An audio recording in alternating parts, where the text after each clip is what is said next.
Bismillahirrahmanirrahim. Assalamualaikum warahmatullahi taala wabarakatuh. Saudara, alhamdulillah, di video pada kali ini kita akan berkongsi serba sedikit tata cara bagaimana untuk kita membentengi diri kita daripada gangguan jin, sihir, setan, santau, santet dan lain-lain lagi, gangguan ilmu-ilmu hitam. Kita maklum zaman sekarang sikit-sikit sihir, sikit-sikit dendam, sikit-sikit dengki, sikit-sikit hasad dan sikit-sikit tiba-tiba tidak suka sama orang. Sikit-sikit terbang ilmu hitam. Jadi video ini berkongsi serba sedikit tentang bagaimana cara agar kita boleh mengelak.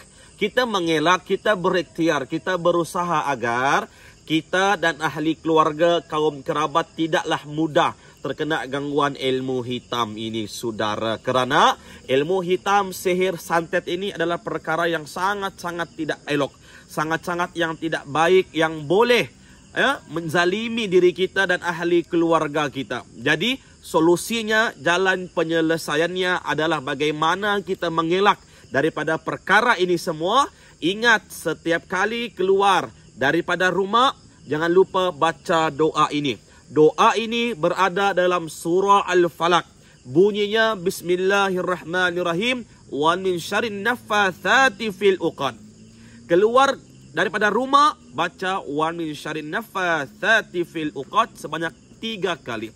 Niscaya apapun gangguan, apapun ilmu hitam, apapun sihir, apapun semua, insya-Allah kita akan terselamat, terlindungi, terpelihara, dijaga oleh Allah Subhanahu wa taala daripada gangguan-gangguan makhluk gaib ini. Ini usaha, ini ikhtiar, selebihnya serahkan kepada Allah Subhanahu wa taala akan hasilnya. Ingat, ketika keluar rumah baca surah Al-Falaq wal min syarrin naffatsati fil uqad sebanyak 3 kali. Amalkan, sampaikan kepada ahli keluarga, moga-moga bermanfaat dan sampai berjumpa di video yang seterusnya.